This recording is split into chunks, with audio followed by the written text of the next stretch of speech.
pa rin direktang sinagot ni DILG Secretary Mar Rojas ang mga tanong kung tatakbo siya sa pagkapangulo sa susunod na taon. Pero muli niyang iginiit, handa siya sa hamon na ipagpatuloy ang daang matuwid. Nakatutok si Salima Refran.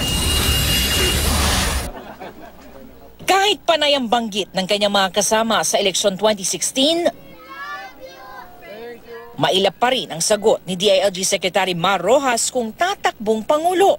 Ito'y kahit na sinabi pa ni Budget Secretary Butch Abad na timing na lang ang hinihintay ni Rojas. Hindi ko tatalikdan at tatanggapin ko kung anumang ang hamon o tungkulin na ibibigay sa akin para magpatuloy itong daang matuwid. Gayunman, patuloy pa rin ang pagbibigay niya ng suporta sa nililigawan ng Liberal Party na maging running mate niya na si Senadora Grace Poe. Hindi natin mapipili kung paano tayo dumating sa mundong ito. Ikwinento ni Rojas na nagpapasalamat si Poe sa kanya matapos magbigay ng mensahe ng suporta sa isyu ng residency at citizenship. Nagpadala siya ng text na nagpapasalamat. Hindi ko na, I think it's private communication.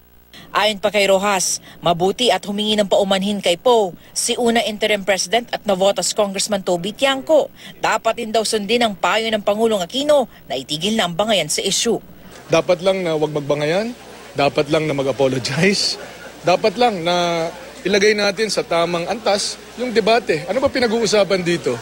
Tapunan lang ba ng kung ano-anong mga issue kuno? Nasa Sorsogon ngayong araw si Rojas para mamahagi ng 15 bagong police patrol jeep sa probinsya.